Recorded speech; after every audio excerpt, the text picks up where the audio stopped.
Hey gang! Since the last episode was a highlight reel, I don't need to worry about a recap for this particular episode. Suffice to say, I finally won the bug catching contest, and today we're going to be taking on the Goldenrod Gym. Here we are, the most feared place in all of Johto, the Goldenrod City Gym. I am leading off with Dash. I have taught him Rollout. I had to sacrifice Quick Attack, but Dash can use Defense Curl and Rollout quite well. It's his last moment with the team. After this he won't be as helpful, and there are other Pokemon I want to use. So, he's going out with a bang. And he has to fight his cousins, I presume.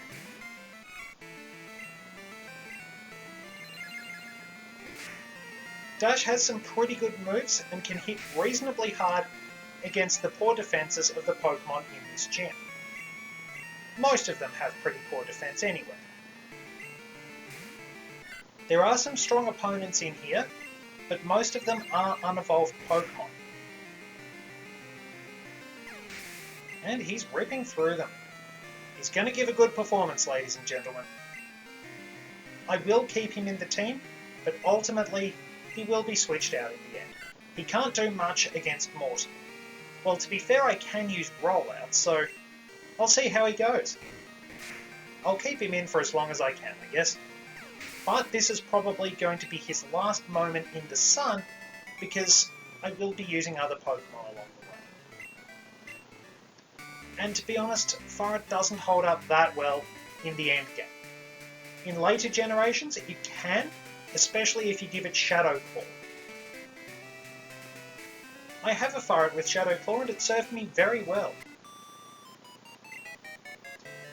So we're facing some more opponents. There are Beauties and Lasses in here. We have two Pokemon and they are Meowth. I kind of wish I could use Meowth.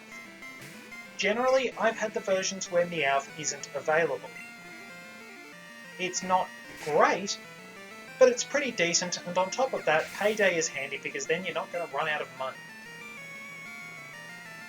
Interestingly, Payday was a TM in the first generation. I think it might have been TM12. It then became a secret art, as such, for Meowth. Persian generally doesn't learn it for some reason. It's just Meowth. Probably because Meowth is primarily based on the Maneki Neko. That one's worth looking up as well. As I've said before, there are lots of cool inspirations for various Pokemon. So you work your way through the Clefairy's tail and face another opponent.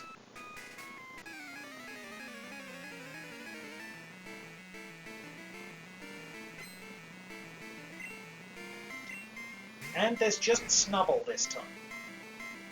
Fairly strong. But Dash is going to take care of it too. Worth noting, I don't have any qualms about healing my team on screen. Some people prefer not to, and I can understand that.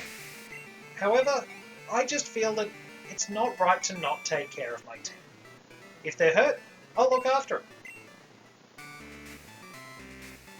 And we have one more opponent to go. Yep, right above Clefairy's smile.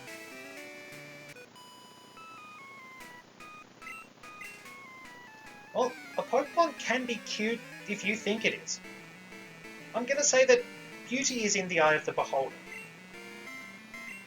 It really varies, but I think Jigglypuff would probably be considered cute. There are more traditionally cute Pokemon along the way, and then there are some which sort of appeal to niche crowds, really. But either way, if you like a Pokemon, all good. Just try not to rag on others' choices. I mean, there are ones I don't like. I have a permanent grudge against the Meditite line because they were responsible for my only 2 team losses in a Nuzlocke challenge. One Meditite used by the Windstrait family had high jump kick about 20 levels early, which threw me off, and another got a critical hit. They have crap stats under normal circumstances, but their ability raises their attack. It doubles whatever their attack is, so it's really, really annoying to deal with them. So I have a grudge against them because of that, but I'm not going to hold it against people if they like them. Because they can be fairly useful, I'll admit that. In fact, it's probably difficult for me to genuinely hate a Pokemon. Much as I've said I dislike Charizard and Lucario in the past, I think it's probably more the hype surrounding them that I really dislike, because Charizard is a pretty solid Pokemon. It has its clear-cut weaknesses. It's honestly not as great as the anime tends to make it out to be, but it's pretty dependable.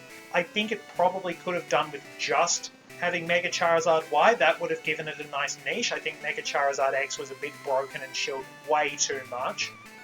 And I didn't like the fact that Lucario was sort of shoved down our throats, especially in Generation 6. But as Pokemon, they're really handy and good companions. Anyway, enough rambling. The moment has arrived. It is time. And I can't do the sort of slightly ditzy Valley Girl voice I imagine Whitney having. I can't do female voices at all. Basically, if I start doing a female voice, I'm going to sound like Terry Jones in Monty Python. But here is Whitney. First strategy for beating Whitney. Set up on Clefairy. Barring something ridiculous with Metronome. Oh crap, I meant to use double defense curl. Okay, barring any stupidity, setting up on Clefairy by raising your stats will give you a considerable advantage. As it happens, Dash is rolling pretty well. Yeah, go long boy.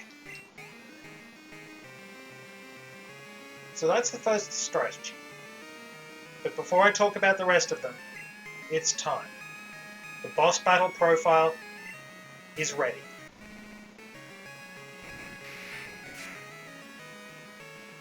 Or it would be if Dash wasn't tearing it to bits with Rollout.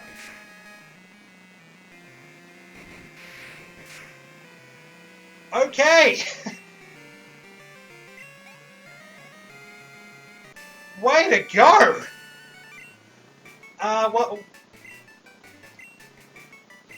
Right, while Whitney has a cry, I'm actually going to tack Miltank's profile in here because I'd sort of hyped it up as this big threat, but Dash happened.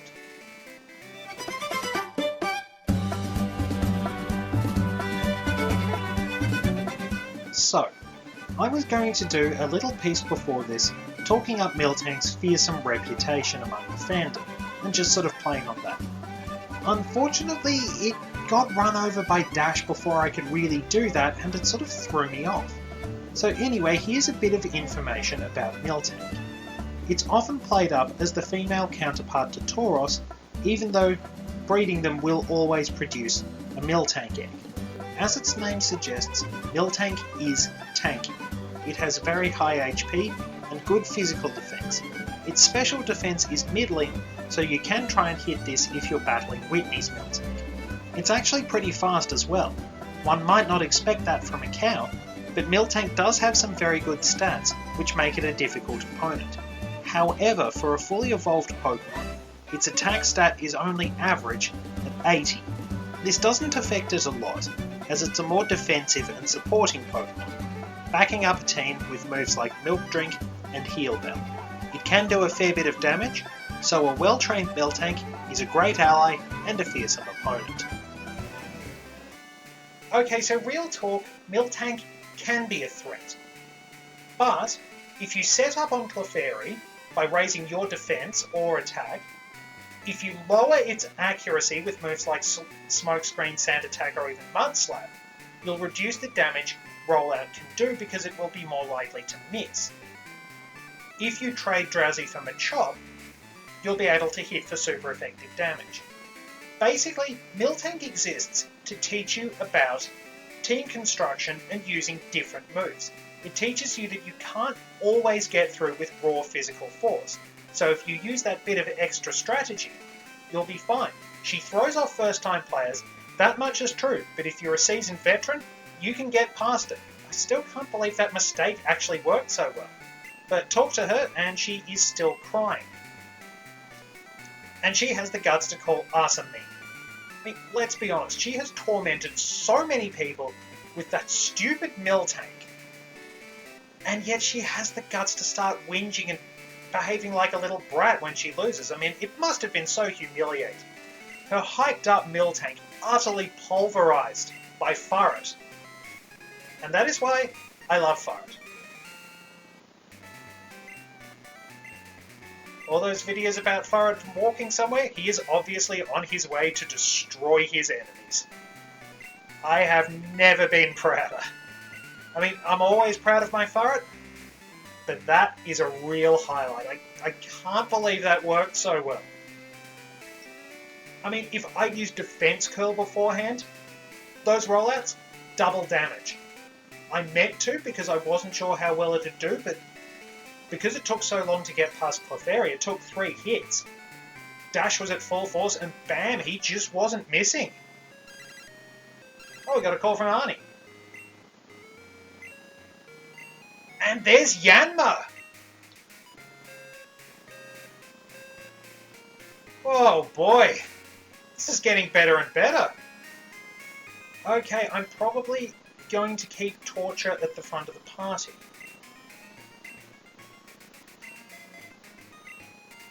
I should be able to catch Yanma relatively easily, but we'll see how we go. This has been quite the interesting day. I will have to come back and grab the squirt bottle.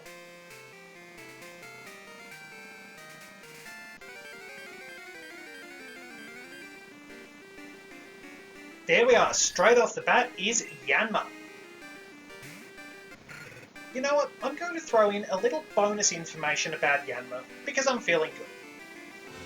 Despite being fairly hard to find, only available in a swarm, Yanma's stats aren't particularly good. It doesn't really stand out very much in Generation 2. In fact, you'd probably be forgiven for not realising it was there if you didn't actually get Arnie's phone number. Most of what makes Yanma good comes in the remakes in the form of Yan Mega, which is particularly impressive, packing much better special attack, decent defense, better HP and the speed boost ability, which admittedly Yanma got as well, but Yan Mega is able to use it far better. In Gold and Silver, Yanma didn't actually learn any moves of its own time. It had to wait till Crystal, where Swift was switched to Wing Attack, and even then it got that at level 37, which made raising it a bit problematic. However, it's worth putting in the effort later on. Make sure it knows Ancient Power, level it up, and Yan Mega will be able to tear through foes with ease thanks to moves like Bug Buzz and Air Slash. It is worth the effort later on. Right now though, just catch it to fill out the Pokédex and move on. And here we go. Let's try and catch this one. Shouldn't be too much of a challenge, hopefully. I might have used up all my luck against Whitney, who knows. But yes, I did buy Great Balls off screen. I'm not stupid enough to make the same mistake twice. Got it!